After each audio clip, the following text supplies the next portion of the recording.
Kia ora, I'm Keegan, also known as Velveteen Shakes. While in quarantine, I decided to do what every white man does at some point in their lives. Try to grow a beard and start a podcast. I roped my friend Cameron into producing for me and some interesting creative friends of mine into being guests. Here's the result. Welcome to the Velveteen Shakes Cast.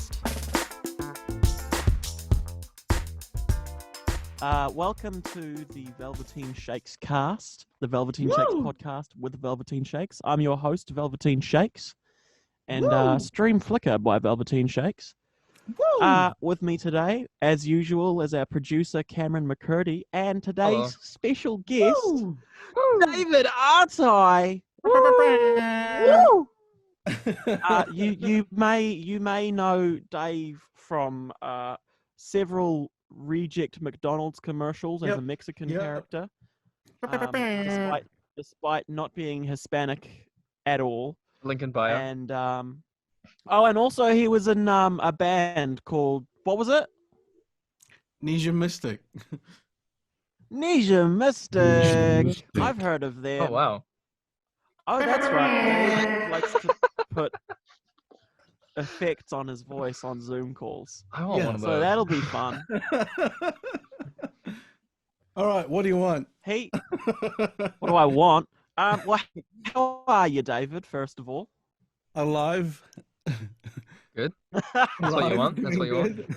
Yeah. Reluctantly. Yeah. Well, I mean, I've interviewed you before, and I've heard this story a few times already, but you know, you've told it a million times probably as well because you had a career as a musician. But for those at home who don't know, would you like to give us a bit of insight into the formation of that Nesian Mystik group? Sure. Thank you. Just a group of buddies who were in college, had nothing better to do at lunchtime. So we would we'd go and we'd jam in the music room. And then we started writing original songs, and eventually our teacher approached us and asked us, she said, hey, would you be keen to join this this competition that they had back then? It was called the Smoke Free Rock Quest. Never heard of it. Yeah, woo! we thought, okay, why not? Let's give it a go. And in 1999, we went in, and we actually didn't even make the heats. I can So relate. it's kind of like, how like on NZ Idol or all those idol shows where, the people go and stand in front of the judges and then they sing, and then the judges go, yeah, you've made it through. Well, imagine that, and then the judges said, no, you haven't made it through. So we got their score sheets back, and we looked at their feedback, and we took it on as creative criticism, and then we spent the rest of that year honing the craft, and then we went back the next year, and we did pretty well that year. It was a first in terms of not just Māori and Pacific Island, mixed group, but for the genre as well, to, I guess, be that successful. We honed our craft for a whole year. And then, lucky for us, back then they had a show called My Time. And, they televised one of the events. And that event actually got us some recognition. And then fast forward a couple of years later, ta-da! Hey! He's made it to the big leagues on the Velveteen Shakes cast. Yeah. What was the band originally called before Nesian Mystik when you lost? No, it's always been Nesian Mystik. No, I feel like there was another name that you guys No, had. there wasn't. I'm like 90% sure you had a name before. Well, you need to be 100% sure. Keegan, do you want to answer that question? Producer Cameron, can you get us confirmation on that? What? I can't remember Google? I legitimately can't remember what the name was. I'm Googling Nesian Mystik original name. Is that what you want me to do? Yeah. All right. Was it something about penguins? Yeah, I'll save you the Google. It was called the Tropical Penguins. That's right. Ah. And the only reason why was because you know, that Well, the Arctic year, Monkeys was taken, so. and yeah. Well, not at that point. I was just about to say, did you Yeah. see the Arctic Monkeys blow up like a few years later and be like, well, if they got away with that name, why the Yeah. fuck did we have to They change ripped ours? you off. You know, we were naive when we went in 1999, you know, and all we had was songs. And right as we're about to go on stage, So like, naive to think it was all about the music. yeah, literally 5 minutes before, you know, the stage manager was like, "Okay, what's the name of your band?" And we were like, "What? Like, what do you mean?" And the first thing that came to mind was, you know, because there's a mix of cultures, we said, "Oh well, tropical." And then there was literally like a packet of Bluebird chips just sitting there, and it had a penguin on the front. So we're like, penguin. We're like tropical penguins. We're like, that'll do. Yeah, we put a little bit more thought into the name Nesian Mystik. You know, we had a whole year to do it. So Was most of the thought in switching the C in Mystic to a K? yeah, it was because back then, like hip hop groups, what they would do is that I guess with their rebellious ways, you know, they'd wear their pants sagging off their butts. They'd wear their hats backwards or sideways. And they would, As you often do nowadays. Yeah, you know, of course. And you know, they would purposely misspell words. So that was one of the things was you know, let's add in a K instead. Bloody millennials. Yeah, it was just yeah, you know, it was part of the culture, you know. So back then, you know, like you might look at a song and it might be called something like, let's say, Summertime, but they would spell it Suma. You know, they purposely spell it wrong. Yeah. Or they would spell it how they pronounced it. Yeah. So was there like a debate over whether it was going to be a K or a Q, or was it you were pretty sure it was going to be a K? Well, once we knew what the name was going to be, then we all just decided, oh, we'll make that a K. You know. Oh yeah. Just because that's hip hop. That's what they do. And hey, like, let's it say, worked for you guys. Yeah. Yeah. If you kept it as a C, I bet we wouldn't even be having this conversation now. Yeah, you know, and I reckon whenever you Google Mystic, you know, with a C, you know, a lot of like what's that stuff to do with star signs and stuff like that? Astrology. I was going to say Astrology, anthropology. you know? It's not Some of that anthropology. stuff comes on. You know? So we so we ended up you know, making it with a K. Also, I guess the netball team probably comes up. Oh yeah, they would too. They should have gone with the K not as in my well. Experience. Yeah, the Of name Googling. Nesian Mystik is actually so Nesian is Latin for islands.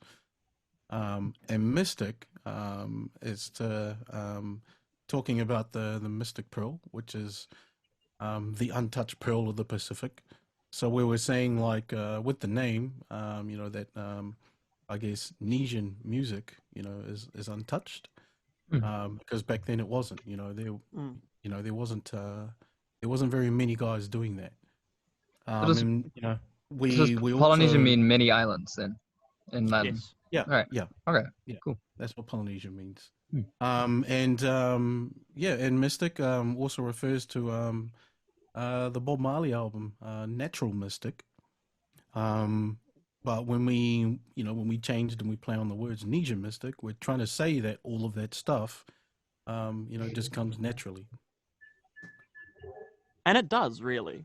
I mean, I can put as much effort into singing as good as like half of the Polynesian boys that I meet in my life, and I will not be able to. Oh, that's a lot. They- Probably they because a will lot of just them be like- they got forced to sing. You know. Yeah.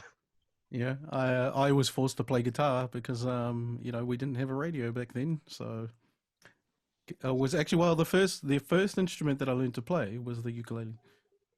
Ooh. Yeah. Have you got one handy on you now? Can you give us a No, demo? I don't have one handy on me now, and I'm glad I don't. Oh, outrageous. So another hip hop convention you guys had with your naming was you actually had like individual member names. What was yours again? Mine, Yeah. it was Dave. No, what? But like it was like Dave and then something else. I'll head back to the R-type. Wikipedia. I do remember this one. If you want me to tell you, Yeah, sure. Why don't you reveal it? Demon with like demon but without the e. And I do believe now. Correct me if I'm wrong, but I recall you telling me that was derived from you being called Demon Fingers. We don't need to elaborate on that contextually. So that name was actually was a name that was given to me by one of my older brothers. Well, we class each other as brothers, even though big family, but close relatives. As my brother, kind of like the members in the band, we all consider each other brothers. But that name was given to me. It was like you need a guitarist name, and I was like, I don't even know what that means. Like, why? And then he gave me that name, and then it stuck. And then being and the way that it was spelt was actually DMON, so there was no E. Once again, hip hop. Yeah, Wow. purposely spell things wrong. Was when it was full Demon Fingers, was it FINGUZ? UZ. Yes. Hey. Cracker. And didn't you also say that was because you had another cousin or brother who played the guitar, but he was more like Twinkle Fingers? Yeah. That was like a long distant cousin who lived over in Australia. So is his And nickname we would- Angel? ANGL? No, they just they just called him Twinkle Fingers because apparently his fingers they twinkled whenever he would solo. They sparkled. What did your fingers do to get you the name Demon, man? They caught fire. Yeah, probably. Yeah, they were fire. Fire! There's a mosquito trying to drink blood from my laptop. Like, I don't think it Oh. gets what it's doing. No, probably Well, not. it's a mosquito. Nesian Mosquito. Biscuit. Yeah. So these days, aside from the odd reunion here and there, like at One Love, Nesian Mystik aren't playing anymore. What was it like to do the old reunion?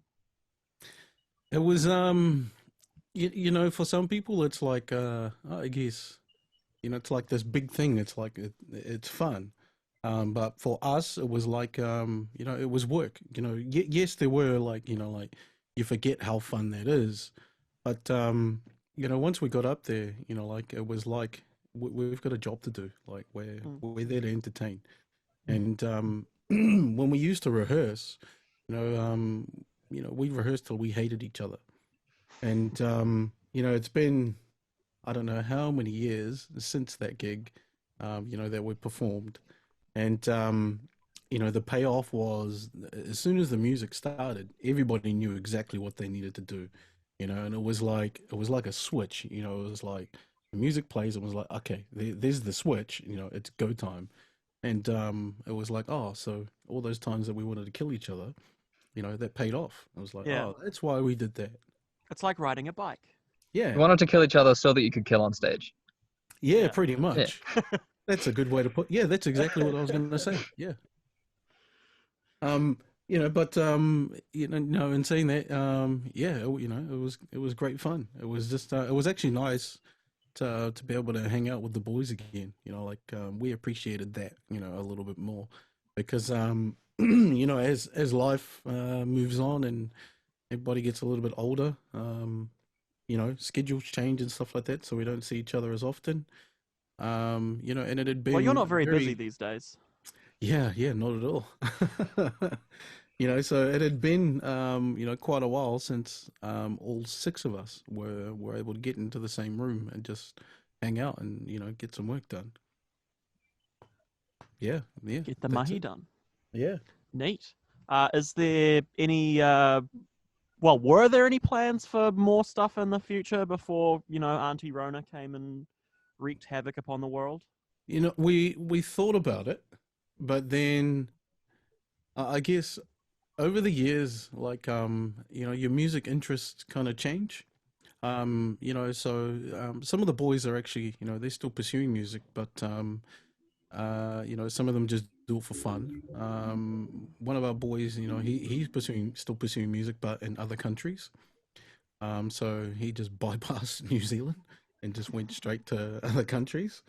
But there was talk. And we gave it a go, but when your music interests kind of change, and you haven't had that time to stay, I guess, like in sync with each other.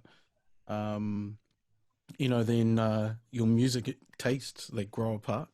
So we couldn't really, we gave it a go, but nobody could really, like we couldn't come to this this agreement, this And like merge your different sounds you were trying to make together.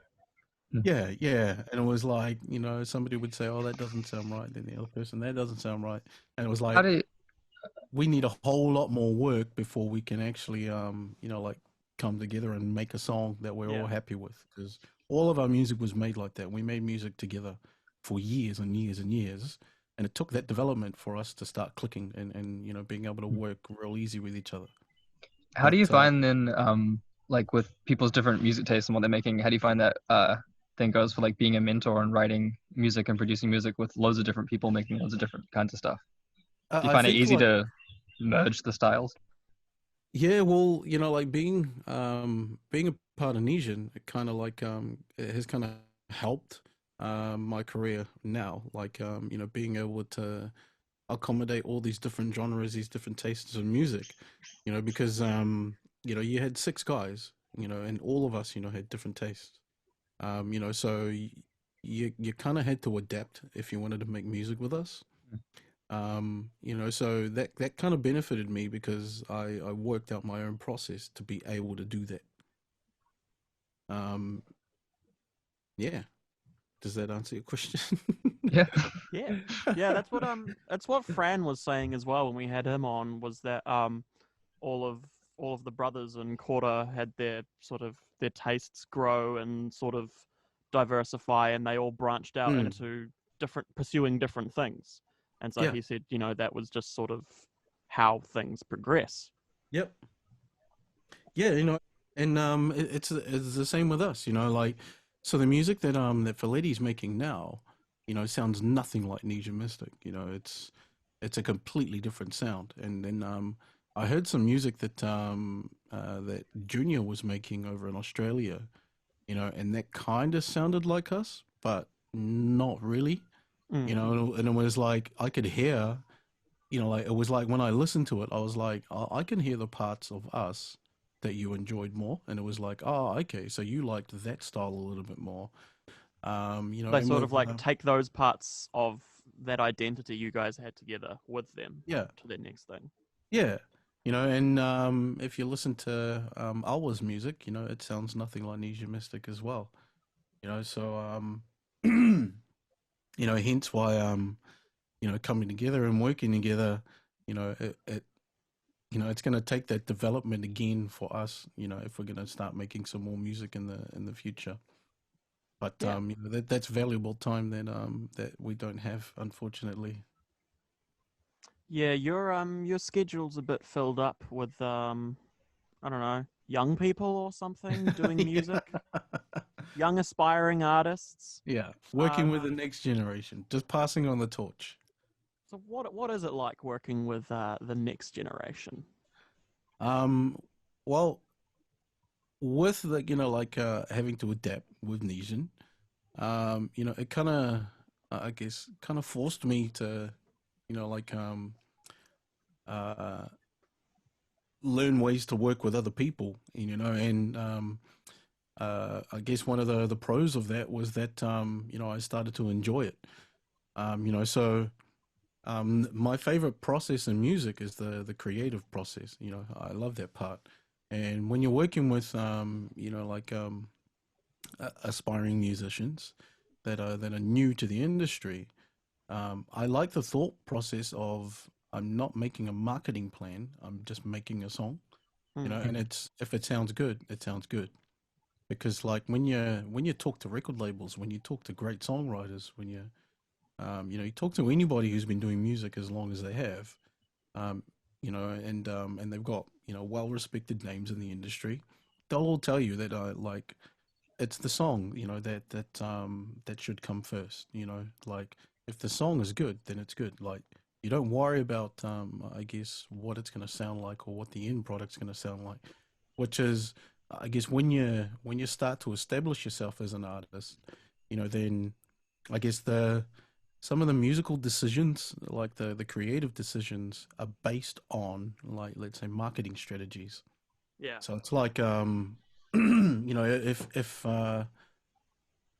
for example, like there's an artist that I worked with who was here in New Zealand, and he wanted his music to make it over to Hawaii, and he was looking at he'd already done a song, but then he wanted his music to go further, so that was the plan. So when I created, when I helped produce the music for him, um, it had a plan, so it had to sound a certain way, which in a way kind of takes away the freedom of like, I just want to create, I just want to make music. Do you think it And limited like the songwriting process?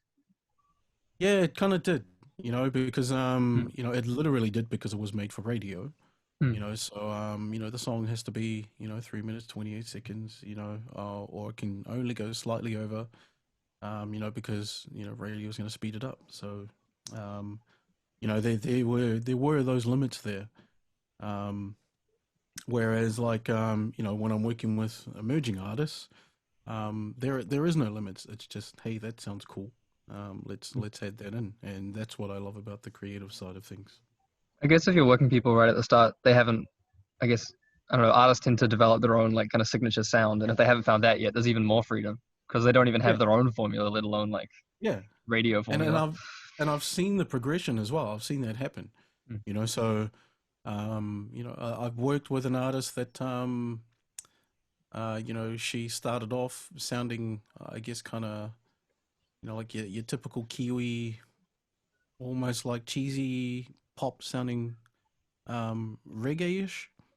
And that was and what I mean by cheesy is not like in a bad way. I mean that was just kind of like the tone and the name that it was given. But then it evolved into what it is today. I saw it change twice. And the music that she's making today, like that took, I don't know, maybe 4 years of her just experimenting, developing, writing. And the music she's making today is far more consistent. She's far more happier with it, she's and she's happy as an artist, she's happy with her sound. And because I've been helping her out for so long, now whenever we create music, it's almost like, once again, there's that switch. Like it's like, okay, so you've written this and you're wanting to go for this tone. Sweet, we can do that. You're I guess sort of it's like like- accustomed to her process and the sound that Yeah. she goes for. Yeah, pretty much. I guess it's like what you you were got- saying with, like what you're saying with working with, I don't know, everyone in Nesian Mystik for so long, like you got into the groove, I guess. Yeah.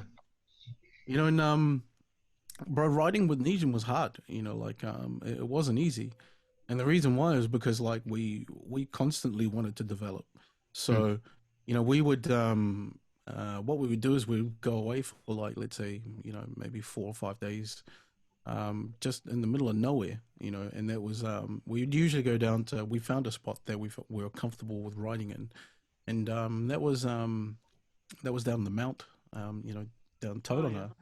One of the boys, Awa, his homestead was down there, and that's where his dad lived. So we'd go down there, and we would we'd stay there because it was, there were no distractions. It's like when you're young and you want to like go out and do stuff, it was like, well, is it worth it? Because it's like an hour drive. It's like, nah, so we would pack up all of our equipment, we'd take it down there, and then we would just write. But the way that we write is, like we would write stuff up on a whiteboard, and we would like just put word association, and we would use that for sound. We'd come up with, let's say, a topic, and it was more like a concept, and then we would create as much material as we could based around that one concept, knowing. So were that, you like, always doing like the words and concept first before the music, before the instrumentation? Well, sometimes the music would come first, sometimes the word would come first, but we would use words to help us create. So, so let's say, I guess one of our most recent songs, Sun Goes Down, that was part of a concept to create this summer vibe, this upbeat, feel happy kind of track. But it wasn't the only one that we wrote when we wrote that song. We had about maybe 3 to 4 different songs that were a part of that that category. And it was like, okay, here's the category. All right, let's write as many songs as we can. And we came up with about 4 or 5, and then Sun Goes Down just happened to be, I guess, the best one out of them, so that one got moved forward. We did that with a lot of our music, but we would even write songs like knowing that it's not even like no one's ever going to hear this. But the reason why is because the creative process for us was like, you can't interrupt it, and you can't, you have to get every single idea out, regardless of how stupid you think it is. It has to come out, and so that's all we would do. We'd write stupid songs, and that was just to keep the river flowing, to keep the ideas coming out. Otherwise, we would dwell on that one idea, like that idea sucks, and and it would just stay put, and it wasn't flowing. So, we do you guys ever seen the movie Slumdog Millionaire? Yeah. Yeah. Well, we wrote a song about that movie. Like that was, yeah, like that. But that was because we had seen it recently, and we were talking about it, and we were like, okay, this is gonna, we're gonna get caught up. Let's write a song. So we wrote a song where the concept was, like Slumdog Millionaire. We used sayings from the movie. We used the whole concept of like, like you had 4 options and stuff like that. Oh yeah. Yeah, and it was a question. It was like a call and response. So like you'd call it to an audience, and then you would say, "Here's your 4 answers. Like, what do you want to do?" Blah blah blah. But it was to do with like like having a good time. That's an interesting concept for a song, I think, especially for like a call and response hook. There being like a multi-choice call and response hook. And it one was correct answer. yeah. And all of the answers, were, I guess, were good answers. So it was, yeah, we knew like nobody's gonna hear that song. So, but we just had to get it out. It's actually like it's a hilarious song when you listen to it. I would love to hear it. No, it's not gonna happen. Oh, Dave, you wound me. And even with the 20 years later, like Nirvana box sets. Yeah. With all the B-sides and demos. Yeah. Just wait till your bank account runs dry, my friend. Yeah. You'll be finding all those songs and releasing them. Well, there's the thing is like there's a reason why you don't release those songs, and let's say Tupac, like he had passed away for like a couple years, but songs are still coming out. And it was like, well, not all of these are good. Like, not all of these are Tupac. Not all of them There's a reason represent- he didn't want these to come out. Yeah, That's he why didn't want those to come I out. don't like when people do that with like they've done it with Michael Jackson. Yeah, the Michael Jackson one, and there was like one of the lead single from that album was unfinished, so they just got Justin Timberlake to do the rest of it. Like what? Well, there you go. That's so weird. They were like, shit, who can do a fairly decent Michael Jackson impression? Justin Timberlake, I guess. Sure. Yeah. Yeah. But that I feel like that's real like corporate industry side of things. But we had full creative control over our music, so all of those files, like we had them. So the record labels actually didn't hear a song unless we wanted them to hear it. So they're like,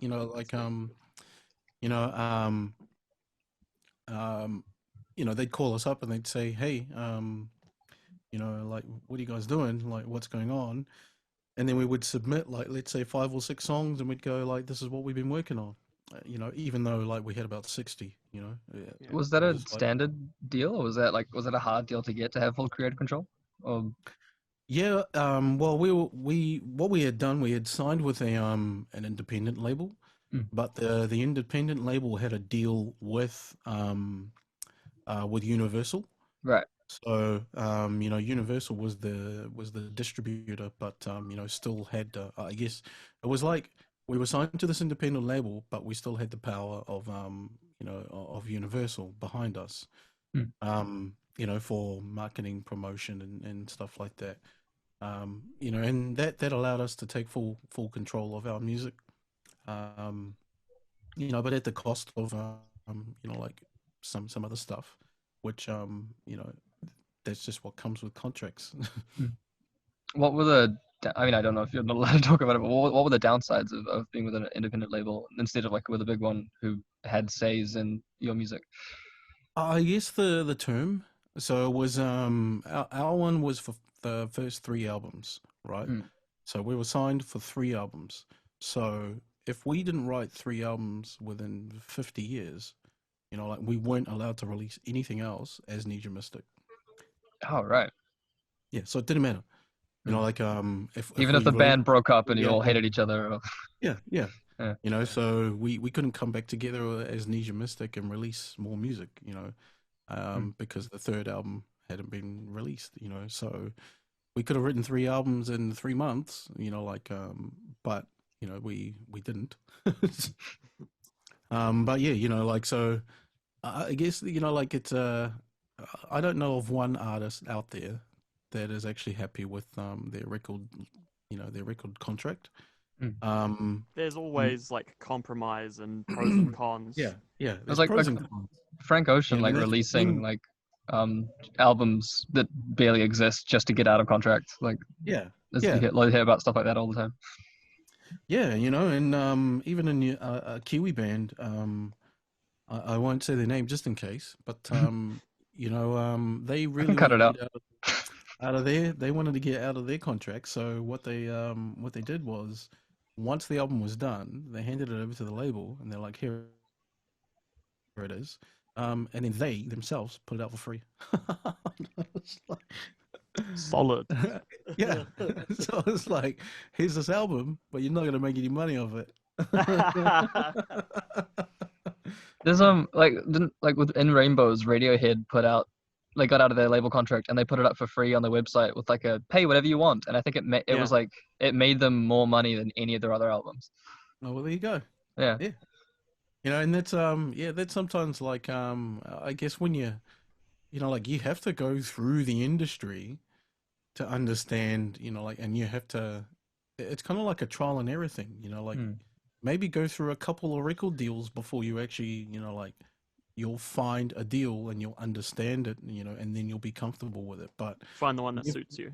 yeah, you know, but well, even then you'll know it won't suit you, but you'll be willing to compromise. Whereas back then, you know, like you'll go to do stuff and then you'll be like, you know, you'll find out, oh, you know, you can't do that. And it's like, oh, you know, but so, you know, like the business and creative, like, you know, they sometimes don't mix. Do you think It's a shame. do you think that sort of divide between business and creative and the role of like record labels is sort of starting to diminish a little bit because of more people putting themselves out there independently, and the way that looks like it's sort of shifting more that way? Yeah, I guess, yeah, not, you know, like, you know, like, the, what was said in one of the workshops, you know, that we hosted, you know, it was, the main reason why you signed to a, you know, a major label is because of their power, their resources and stuff like that, you know. But I guess, you know, with, yeah, you know, the power that they have, you know, like, is to get you in front of the right audiences. Whereas, like, when you're doing it on your own, it's not impossible, but you know, like if it was such an easy process, you'd be hearing about it every single day. Yeah. You know, you'd have a new #1 artist on the charts every single day. I guess You know, it's but all you don't. about luck, and record labels give you the money to have more luck, I guess. Yeah. And what you'll find is that you know, the artists who are, you know, like making it through without labels, they've just got really good songs. You know, And they've their been in music, the right place at the right time a lot of the time yeah. as well. You know, and that's attributed to Nesian. Like we were in the right place at the right time. Our music was successful because there was nothing like it back then. You know, at that time there was nothing like it. Yeah. So, moving on a little bit, I wanted to ask, what New Zealand artists at the moment are you really enjoying? Be they lesser known ones or? Drax Project. I'm loving their music. I guess who else is out there? I'm real terrible with band names. Like I live under a rock. Like I could have like members of 660 sitting right next to me, and I'd have no idea who they are. Like Good. I'm terrible. You know? Sorry. But I found myself like I only discover new music when I'm introduced to it. Like when somebody actually plays me a song. Like I usually tune out or like I'll zone out, and you know, somebody will be playing a song in the background. You know, it's just playing, and I'll be like, "Hey, who's that? What's that song?" And I'll go, "Oh, okay." And then I'll look for it, and then you know, even then, I'll completely forget what it's called and who sings it. Like the only time reason I why- introduced you to Me and Your Mama by Childish Gambino? Yeah, see what I mean? You know, like so, like music like that. You know, there's probably songs that I listen to, and I assume that they're from, you know, like overseas or something like that, but they're Kiwis. You know, you know, there's a song that you know, there's artists that I really want to say, but you know, I know what the song is, I know what the song sounds like. I just Well, can't remember the Oh, name. you could sing it, Escaping you. and we could, if we know, we could tell you what they're called. We'll do I like a don't- Shazam segment. You sing Yeah, it yeah. and we'll I guess don't, I don't know how to sing it either. Oh no. it. But the thing is like I haven't listened to it enough to be able to like know the words, like, you know, like word for word. I hear what you're saying, and I think what you're saying is stream Flickr by Velveteen Shakes on Spotify. Yeah, pretty much. Pretty much. Oh, that's her name. Yeah. No, but you know, like it's a Kiwi crew, you know, and the music is like real funky. They remind me of there's a group called Chromeo. Who else is there? Something Tuxedo. I can't remember what they're called again. See how bad I am. Yeah, you're terrible. I have no idea what Yeah. you're talking about.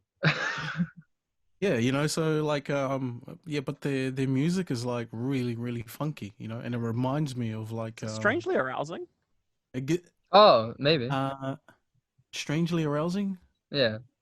They're like Quite a funky. 6 or 7 piece band. They've got like quite funky vibes, No, like no, a it's not trombone them. section. It's give me a second. I need to Google this. It's gonna drive us all insane if we don't It is. know. It's gonna drive me nuts. And I'm sure they need the plug. And I'm gonna play it on your podcast and get you copyright. Well, don't do that. We'll get copyrighted for using a picture of Donald Glover's face in the intro for Yeah, yeah, five yeah. We for, probably for, will. for 0.5 seconds. We are contractually obliged to mention mention. Donald Glover every podcast. I was gonna say that when you mentioned Me and Your Mama just before. Yeah. Please come on our podcast, Donald. Donald, if you're out there, He's not. He He's doesn't not. exist at this point. He's transcended. Donald, if you're out there, come It's do a, some mentor work with the Crescendo Trust of Aotearoa. Come so host. the name of yeah. the name of the group is like a real simple name. Do you just want to fire some off that you Real know of? simple name. Of funky bands, Monk House.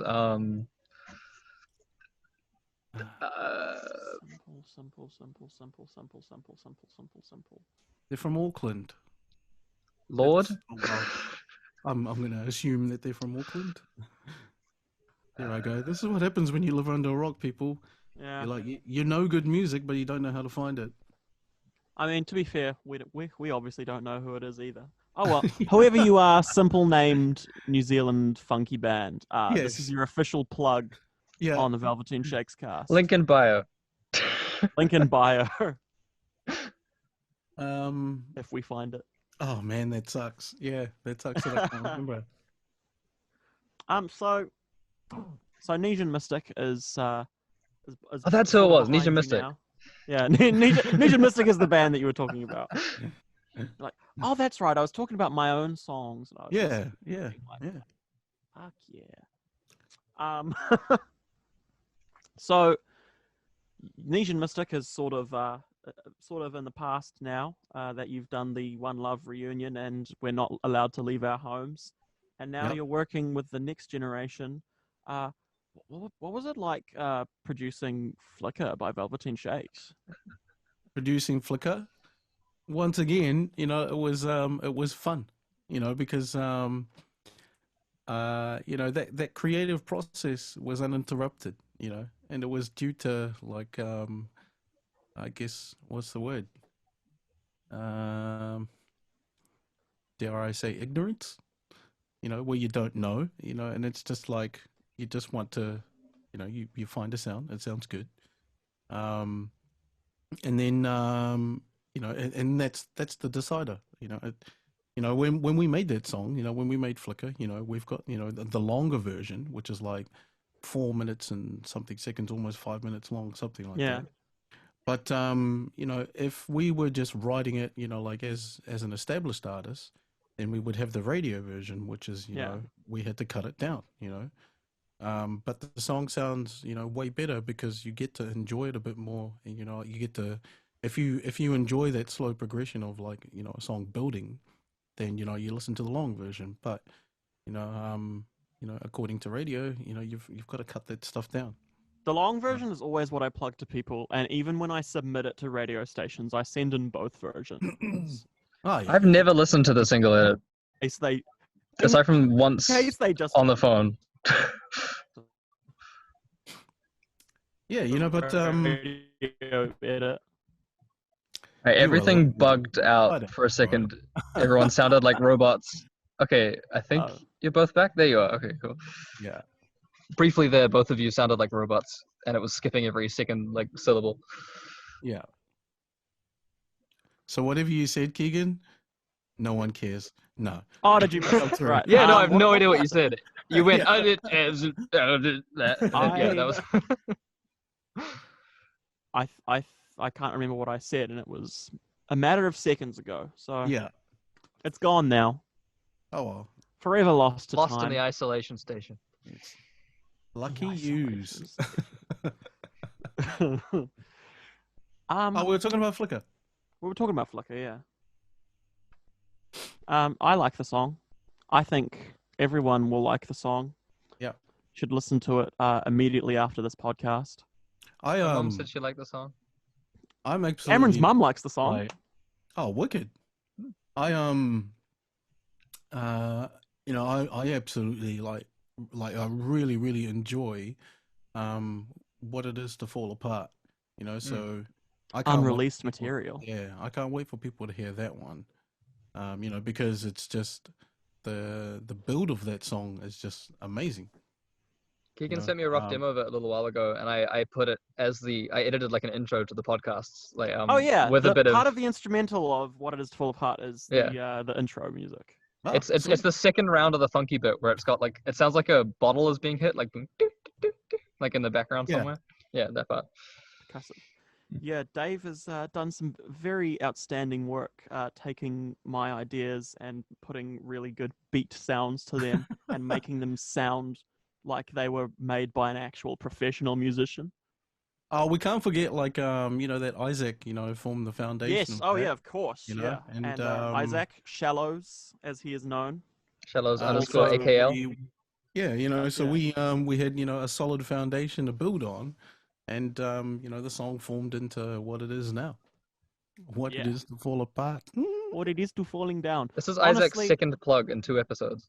Yeah. What is this? We plugged him last episode as Just well. have him on. Honestly, I am not even that integral to the process of Velveteen Shakes music. I think we could put Yeah. Dave and Isaac together and just get me in at the end to yeah. act a little bit cocky. Yeah. And that's Velveteen Shakes. But yeah, I'm keen for people to hear that as well. I don't think that's. I think I have another song lined up for the next release though. Yeah. Yeah. Yeah, that's the only Aqua downside is, like, as great as the song is, it's probably not a radio song. Mm. It's yeah, it's just one of those tracks that Do people listen to the radio? we could probably get it onto certain radio stations. Who knows? Yeah. But yeah, it's it's a pretty long song too. Yeah, I need to write shorter songs. Yeah. No, you don't. Don't do that. I also Yeah. think, I don't know, if record labels aren't as, I guess, integral these days, the radio isn't either. Like, people just most of my music listening is Spotify or YouTube. Like, I don't listen to the radio really. BFM sometimes. Yeah. But There is also, though, part of the industry now is like, because obviously it's all streaming. Now a part of that is having even shorter songs than you would on radio. and the vocals coming in within the first 30 seconds, maximize- so people get yeah. bored. I think to maximize the plays that you get. I think it's kind of a balance of like of both, because when people listen to music, they're either listening on their playlists, or they're listening to the radio. There's The Spotify majority radio, of like of radio gets streamed out to, like, one radio could have about maybe 30 people listening to it, all at once. So I know a lot of workers, like, they just have their portable radios, and they put them down while they're on site, and then they just put a radio station on, because there's no time to start switching over, and in between different songs and stuff like that. Also, Um, people so driving, like, obviously- listening on the car radios as well. Yeah, Hmm. and also it's kind of like I guess radio kind of adds this, like, validity to your release. It's like, oh, your song was massive on Spotify, it was massive on YouTube, and it's like, but it's on radio as well. So I wouldn't dismiss radio, like, Oh no, for sure, no. yeah. Sorry. So Yeah, get the fuck out of here, Cameron. yeah. I also think, even having said that, like, a new model seems to be shorter. So, like, Old Town Road is the best example. It's like not even 2 minutes long. Yeah. What? But Really? it's like 1:58, something like that.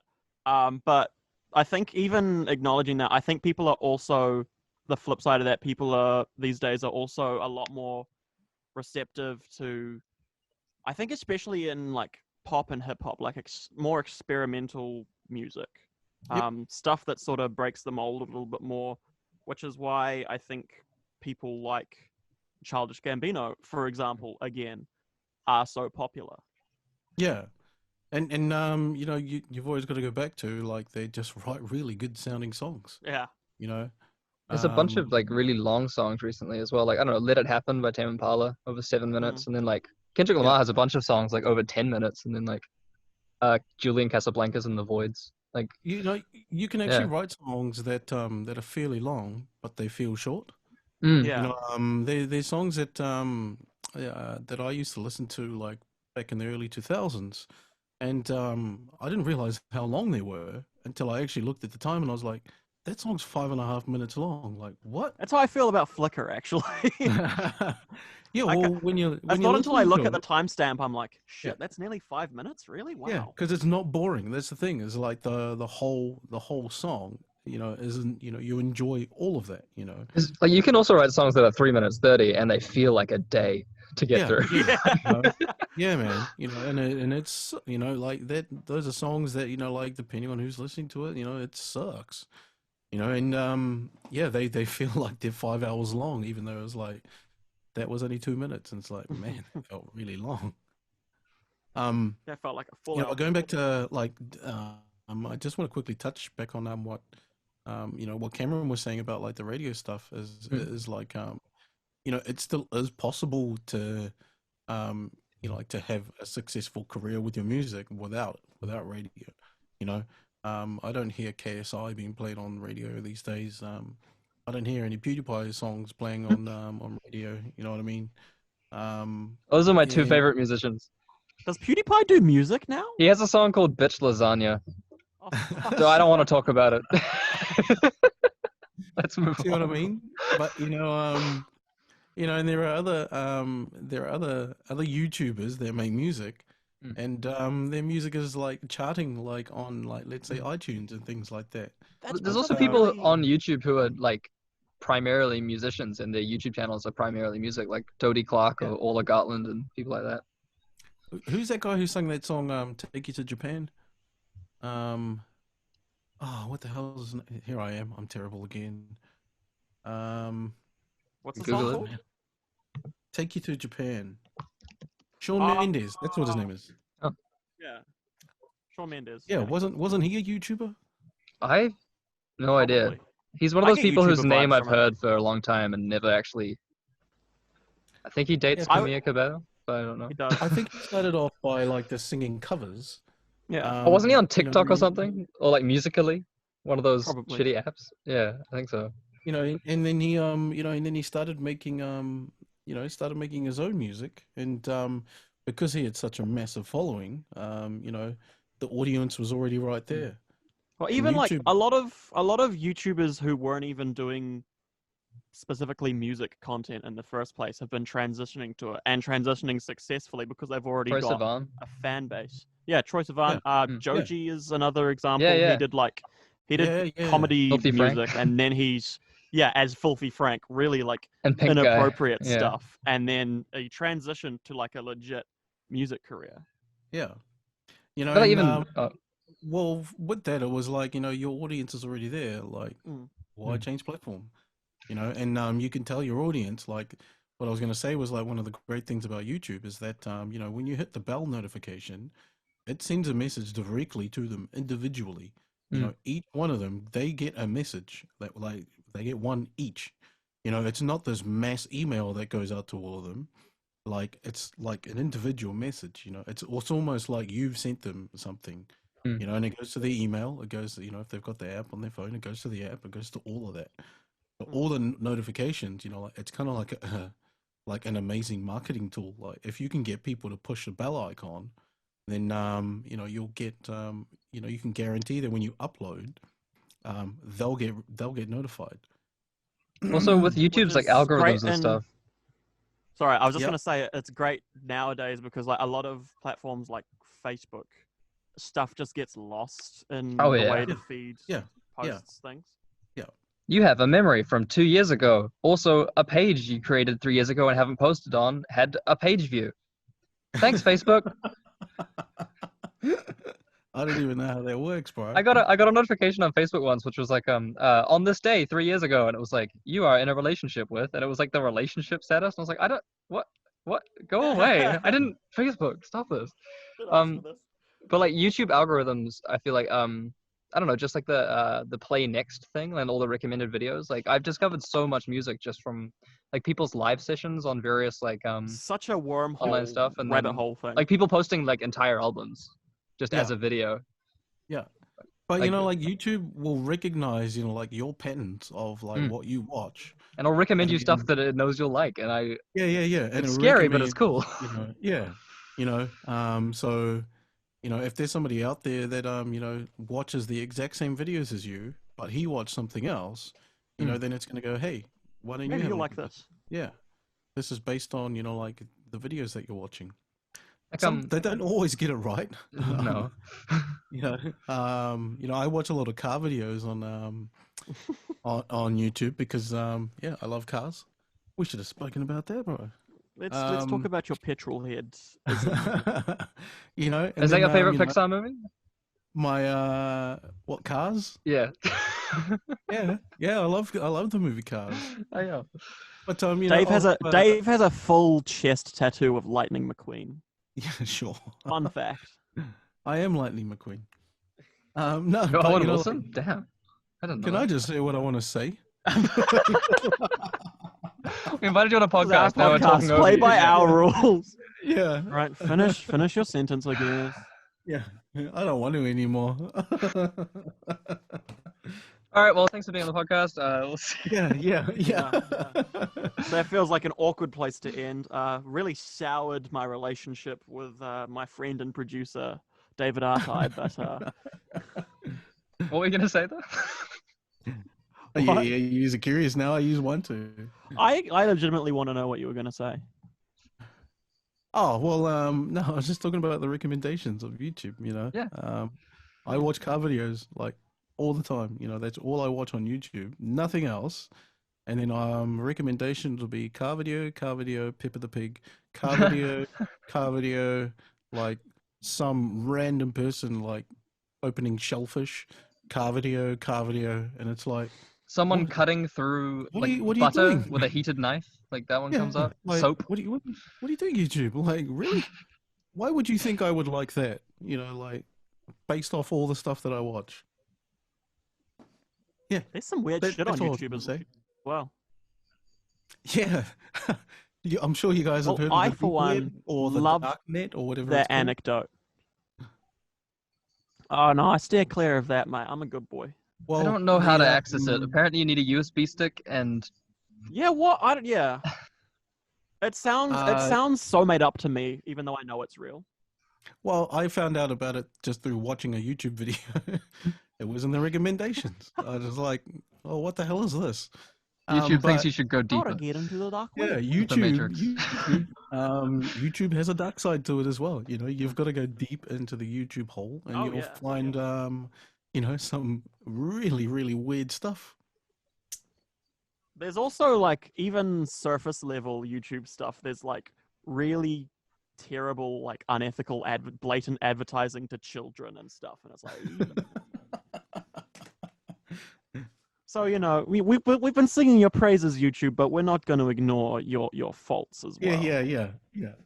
Pros and cons, Yeah. Oh, it's that's a full circle. Yeah, that's the business and creativity. So, in conclusion, signing a record deal is like YouTube. Yeah, pretty much. It's a rabbit hole with pros and cons. Ah, right, okay. Yeah. The pros and cons. Full circle. Yeah. Anything else you wanted to talk about, David? Do you have anything you want to plug? It's up to you, bro. It's your podcast. What do you want to plug? I want to plug all the artists that are a part of the Crescendo Trust of Aotearoa. There's so many untouched, like talented people out there that I just can't wait till they get their moment to shine. Chee-hoo! What are their names? That's about it. Name all of them. Name all of them? I don't think we have time to name like around 196 different artists, so no thank you. Name two of them. Okay, fair enough.